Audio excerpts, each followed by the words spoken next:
It's me here, Gina, and today's video is about Easter, paganism, and things that come with it, I guess.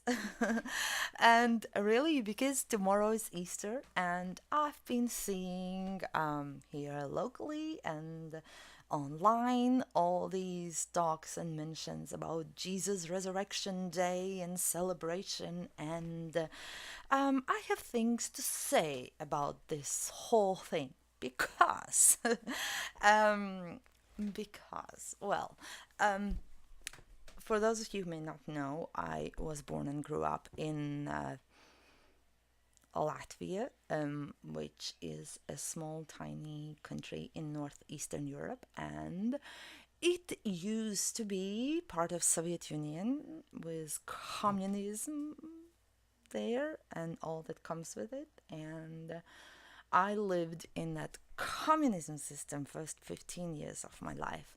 And then country became independent, and that was a whole another story, and probably gazillions of other videos about it if I choose to, or if you want to hear it.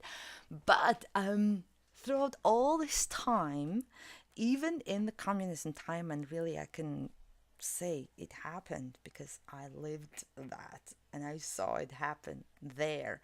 It's not from reading books or hearing people talk about it. I lived through it. Paganism was the way of living in Latvia.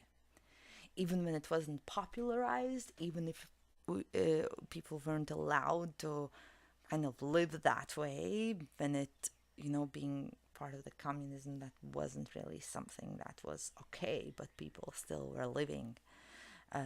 Paganism was a way of living, and what paganism really means in that sense, like in way of living, is basically just living in harmony with nature. And the way how it looks in real life is to do things according to the cycles in nature.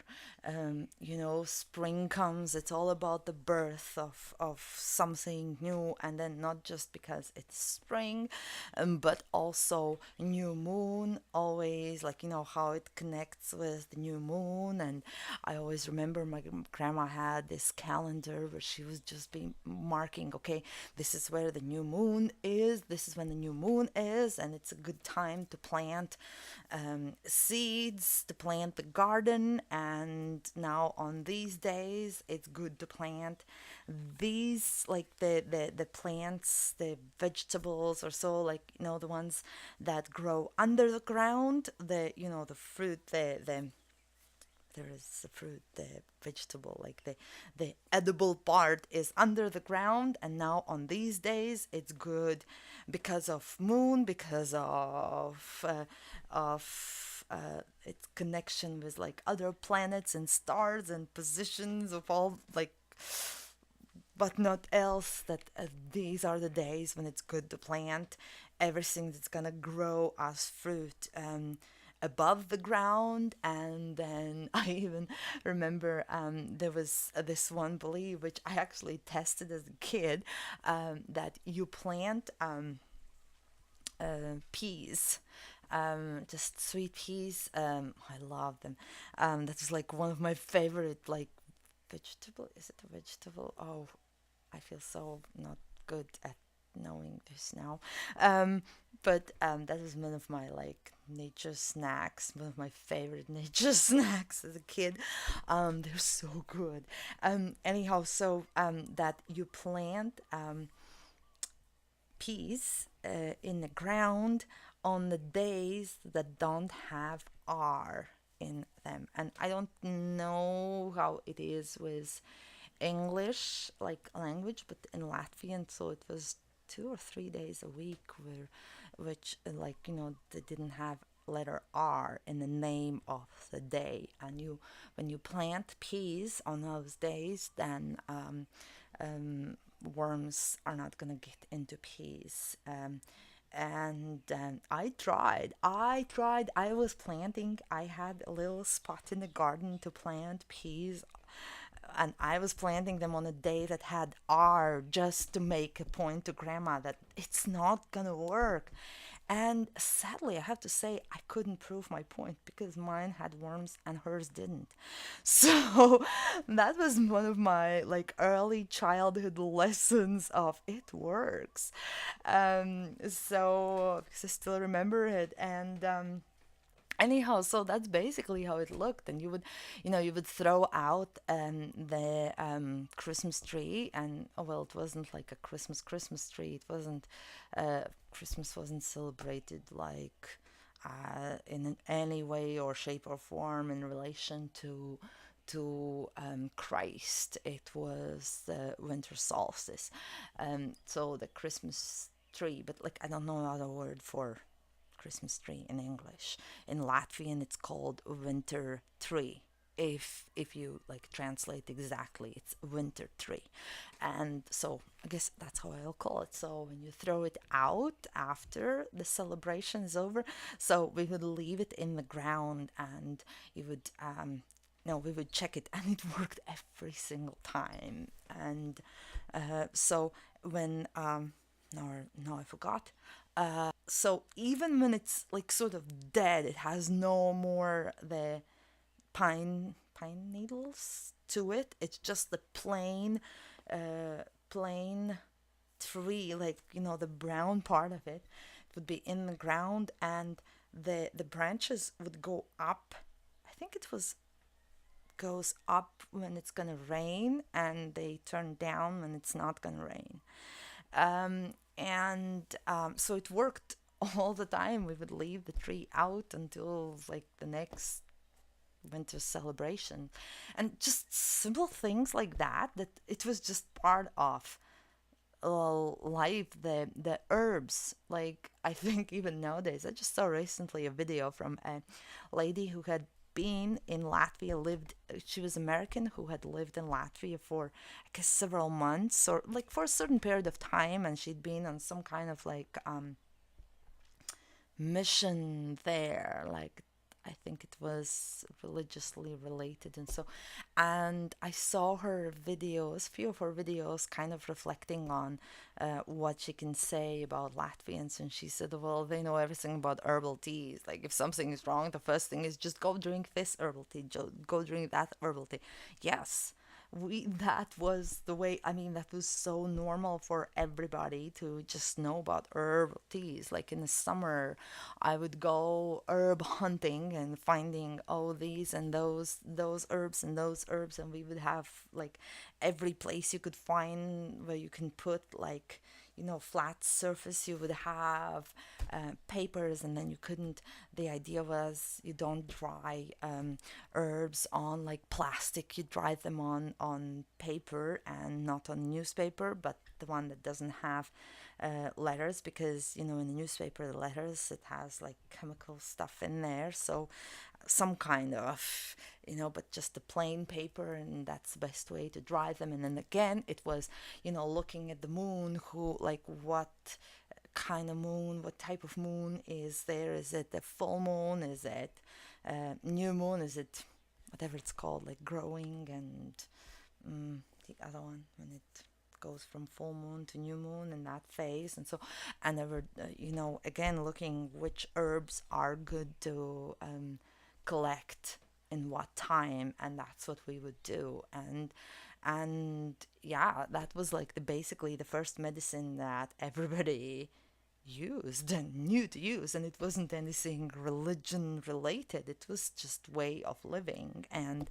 um, when I started to travel, that's when I learned that that was in other countries considered to be and called paganism, and which was basis for Wicca, witchcraft, and all that comes with it.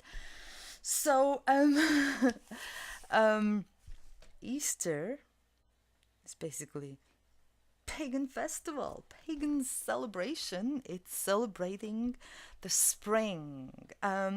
And when I see these days, and I'm probably sounding very judgmental when I'm saying that, when I see it being about Jesus' resurrection, then everything inside me just goes like, wait a minute, why is there not mention of it being really a pagan holiday, pagan celebration? Because that's where everything really started, and it's well documented everywhere.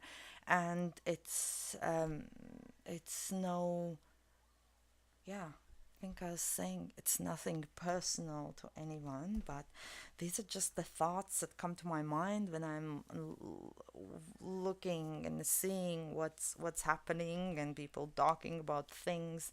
The Easter, as I know, growing up with was a lifestyle of paganism being as a main thing, then as a way of living, that just, and in around and everywhere in the world, kind of like being, um, by people from around the world, being recognized as the root of all celebrations, really, all major celebrations that are these days celebrated by Christianity and made very religious, where they didn't have religious roots. They were just adjusted, like it was pagan holidays adjusted by religion, or like happenings that were had a connection, like religious Christian kind of connections. And yeah, and so um, what else I wanted to say? Oh, that was a message coming. Um, and what else I wanted to say? Well, I'll probably make a little bit longer video on that, but I just wanted to mention, about Latvian folklore, because Latvia is very rich in folklore, and and well, talking about the paganism, I just wanted to add one thing here. So over the years, with people that I've come across, and would jokingly be talking or saying that I'm a witch, but I actually mean it. I mean, I can't help it. That's where I was born. The the country and surroundings and the way of living where I was born in was basically what people from around the world call witchcraft, paganism, witchcraft, Wicca, all of that. So, yeah, I am a witch and I am proud of it, and that's probably the one thing, maybe the only thing, what I am. What makes me say the following words, that I am proud to be born where I was born, because in general I'm not quite sure why I was born where I was born, because I never really um, resonated with anything else there. But this living in a harmony with nature, yes, that is one thing that I have always resonated with. Just to give you a little idea about Latvian way of living, I guess, about living in harmony with nature. It's not just about um, moon cycles and times of the year. I'll probably make some other videos more in detail about it, but just because of everything I mentioned earlier in this video, just to give you kind of a basic idea, there are about 100 different gods and goddesses and deities in Latvian folklore. And there are six main groups of deities, and there are a lot. And last I heard and seen was around 300,000 different folk folk materials, folk. I think that's the best I could tell. Like I could say, like different pieces of paper with the information. That's what it kind of basically said, around 300,000, and each containing different like folk songs, folk tales, folk stories. There are different suspicions. I think what they are called. There's another word for them which doesn't come to me right now, but there are also, if I remember, I'm gonna write it here down. Um, there are you know the mm, the main ones are like, I think I was mentioning, maybe I didn't already in this video, about there are four liners, like a little poem sort of, but it's four lines, and it includes one of deities, and they kind of talk about um, something that's in relation to that deity. There's some wisdom in it, and there's some values, life values in those. Deities in Latvian folklore are personified, all of them. They all have human qualities, and when we talk about God, um, God is one of deities, but the cool thing, what I find to be cool, is that in Latvian folklore, there's no one kind of higher than the other. All are equally doing their part in this kind of cycle of life, including humans, and that's what it kind of that's what it's kind of about when we talk. I mean, I've heard this saying about, oh, God is not a like old man with a beard sitting on a cloud. Well, we did actually have, because in Latvian folklore, the deities are gods and goddesses, and all the other deities are like personified.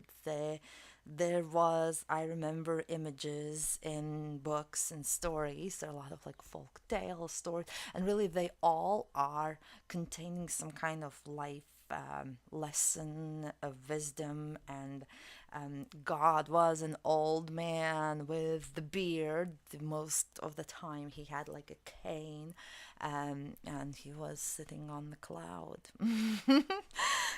I do have those images in my memory from stories. Um, there are the basic purpose really is to teach, to show, to kind of install the positive values in people's lives. It's all like all kind of teaching about this cycle of life, about this connection between nature and humans in our lives and our characters, and it's about building positive character in every way. It's about doing good, and we had those stories, and again they were personified, God and evil. And there are a lot of like folk stories, folk tales about God and evil, and kind of God representing positive and evil representing negative. And there are like bets between God and evil. And again, the teaching value in these folk tales is about, like, for evil, like evil being or not evil, devil, actually. Yeah, I think devil is the right word. The one with horns and the tail. Like, he's given a chance by God to do the right thing. It's really about doing the right thing in each specific situation. And then if he does the right thing, then everything turns out good. And if he does the wrong thing, then it turns bad. And it's kind of for a reader to do its own kind of uh, evaluation of what's the right thing to do, then, like, and how it applies in our life. And so yeah, so there is that. as well. And I'm gonna get into um, probably make some videos more in detail about this later, but that's just kind of a general idea about it all. And yeah, so here you have it. Happy spring celebration, happy Easter, happy whatever you're celebrating at this time of the year. And let me know what you think and what your thoughts are on all of this. And saying again, my disclaimer, this video is and was created in no way, shape, or form to have any to oh well to be like offensive to anyone or any thing in particular. It's just kind of my thoughts and what I know and what I have experienced, and yeah, whatever has come up for me about this topic. So don't throw me some rotten eggs or whatever it is if my beliefs don't kind of, and my all this video doesn't like resonate with you. But I want to hear what is it that your thoughts are about this subject. And so yeah, okay, so here you have it. I'll see you in the next video. Bye.